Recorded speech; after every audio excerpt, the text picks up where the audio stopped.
ସୁଭଦ୍ରା ଯୋଜନାରେ ଯଦି ଆପଣ ଆପ୍ଲାଏ କରିଛନ୍ତି ଏପର୍ଯ୍ୟନ୍ତ ଆପଣଙ୍କୁ ପଇସା ମିଳିନାହିଁ ତାହେଲେ ଏ ଭିଡ଼ିଓଟିକୁ ଶେଷ ପର୍ଯ୍ୟନ୍ତ ନିହାତି ଦେଖନ୍ତୁ। ଆପଣଙ୍କୁ ପୁରା ଡିଟେଲ୍ସ କହିବି ଆପଣ କ'ଣ କରିବାକୁ ପଡ଼ିବ ଏବଂ କ'ଣ କଲେ ଆପଣଙ୍କୁ ପଇସା ଆସିବ। ସେଥିପାଇଁ ଭିଡ଼ିଓଟିକୁ ଶେଷ ପର୍ଯ୍ୟନ୍ତ ନିହାତି ଦେଖନ୍ତୁ। ଜୟ ଜଗନ୍ନାଥ। ମୁଁ ପିକେ ଆପଣମାନଙ୍କୁ ସ୍ୱାଗତ କରୁଛି ପୁଣି ଏକ ନୂଆ ଭିଡ଼ିଓରେ। ଚାଲନ୍ତୁ ଜାଣିବା ସୁଭଦ୍ରା ଯୋଜନା। ପ୍ରଥମେ ଯିବେ ସୁଭଦ୍ରା ସାଇଟ୍। ଯଦି ଆପଣ ଆପ୍ଲାଏ କରିସାରିଛନ୍ତି ତାହେଲେ ପ୍ରଥମେ ଯିବେ ସୁଭଦ୍ରା ସାଇଟ୍ କି। ସୁଭଦ୍ରା ସାଇଟ୍ ଗଲା ପରେ ଯଦି ଆପଣ କୌଣସି ଜନସେବା କେନ୍ଦ୍ରରେ ଆପ୍ଲାଏ କରିଛନ୍ତି, ବର୍ତ୍ତମାନ ତ ମୋବାଇଲ ଆପ୍ ଆସିଲାଣି, ମୋବାଇଲ ମାଧ୍ୟମରେ ବି ଆପଣ KYC ମଧ୍ୟ କରିପାରିବେ। ଯଦି ଆପଣ କୌଣସି ଜନସେବା କେନ୍ଦ୍ରରେ ଆପ୍ଲାଏ କରିଛନ୍ତି ତାହେଲେ ଜନସେବା କେନ୍ଦ୍ର ବାଲାକୁ କୁହନ୍ତୁ ଆପଣଙ୍କର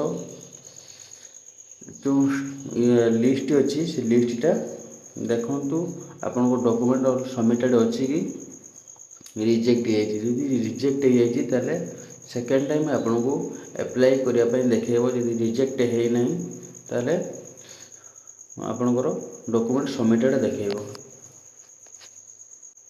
ଦ୍ୱିତୀୟରେ ଆପଣଙ୍କର ବ୍ୟାଙ୍କ DBT ଅଛି କି ନାହିଁ ଆପଣ ପ୍ରଥମେ ଚେକ୍ କରନ୍ତୁ।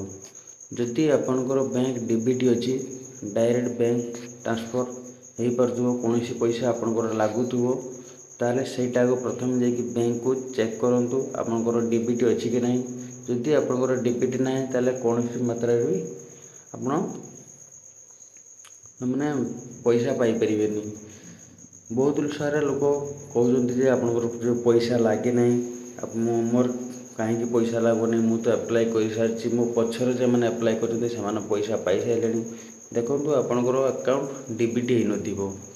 ସେଥିପାଇଁ ଆପଣ କେମିତି ଚେକିଂ କରିବେ, କ'ଣ କରିବେ, ପୁରା ଡିଟେଲ୍ସ କହୁଛି। ପ୍ରଥମେ ଆପଣ ଆଧାର ସାଇଟ୍କି ଯିବେ। ଆଧାର ସାଇଟ୍ ଗଲା ପରେ ଦେଖିବେ ଆପଣ ବ୍ୟାଙ୍କ ସିଡ଼ିଂ ଷ୍ଟାଟସ୍ ଗୋଟେ ଦେଖାଉଛି।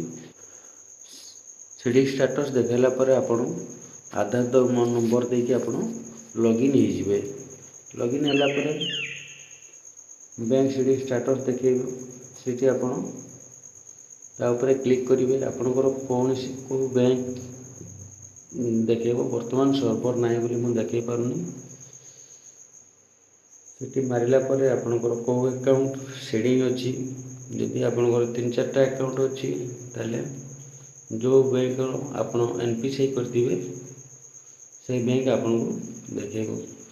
ତାପରେ କି ଯଦି ଆପଣ ଜାଣିପାରୁନାହାନ୍ତି, ଯଦି ଲିଙ୍କ ବି ନାହିଁ, ତାହେଲେ ଲିଙ୍କ କେମିତି କରିବେ ଅନଲାଇନ୍ ମାଧ୍ୟମରେ, ଯଦି ବ୍ୟାଙ୍କକୁ ଯାଇ କରିବେ ତ ଭଲ କଥା, ଯଦି ଘରେ ବସି କରିବେ ତାହେଲେ ଏହିପରି NPCI ଗୋଟେ ଏକ ସାଇଟ୍ ଅଛି, NPCI ସାଇଟ୍ ଉପରକୁ ଆପଣ ପଳାଇବେ।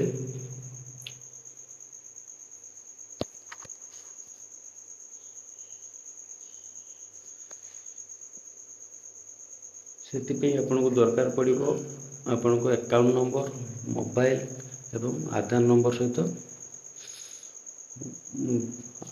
ମୋବାଇଲ ଲିଙ୍କିଂ ହୋଇଥିବା ନିହାତି ଦରକାର। ଏହିପରି ପଳେଇ ଆସିବେ। ଏଠି ଦେଖିପାରୁଥିବେ କନଜ୍ୟୁମର ଉପରେ କ୍ଲିକ୍ କରିବେ। କନଜ୍ୟୁମର ଲେଖା ହେଇଛି।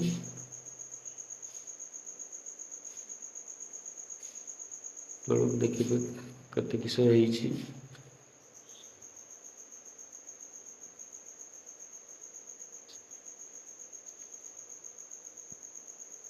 ଦେଖୁ କନଜ୍ୟୁମର ଲେଖିଲା ପରେ ଏହିପରି ପଳେଇ ଆସିବ।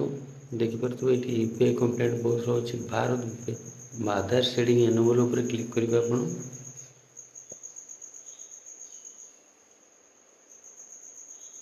କ୍ଲିକ୍ କଲା ପରେ ଆଉ ଗୋଟେ ଏକ ସାଇଟ୍ ଆସିବ।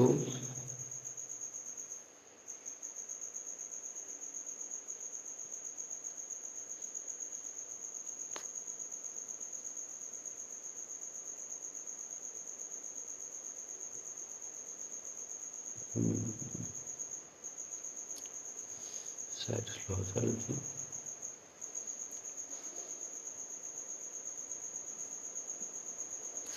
ଦେଖିପାରୁଥିବେ ଏହିପରି ଏକ ଦେଖେଇବ। ଏଠି ଦେଖିଲା ପରେ ଏଠି ଆପଣଙ୍କୁ ଆଧାର ନମ୍ବର ଏଣ୍ଟର କରିବା ପାଇଁ ପଡ଼ିବ। ଆପଣଙ୍କର ଆଧାର ନମ୍ବରଟିକୁ ଏଠି ଏଣ୍ଟର କରିଦେବେ।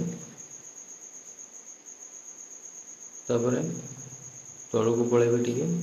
ଆଧାର ନମ୍ବର ଦେଲା ପରେ ତାପରେ ସେଡ଼ିଂ ଉପରେ ଲେଖିବେ। ତାପରେ ଏଠି ବ୍ୟାଙ୍କ ସିଲେକ୍ସନ୍ କରିବେ। ତଳେ ଅଛି ବ୍ୟାଙ୍କ।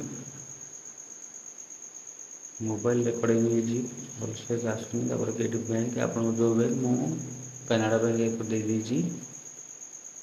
ତାପରେ ତଳକୁ ପଳାଇବେ, ଫ୍ରେଶ୍ ସିଡ଼ିଂ ଉପରେ କ୍ଲିକ୍ କରିବେ। କ୍ଲିକ୍ କଲା ପରେ ଏଠି ଆକାଉଣ୍ଟ ନମ୍ବରଟିକୁ ଆପଣ ଦେବେ।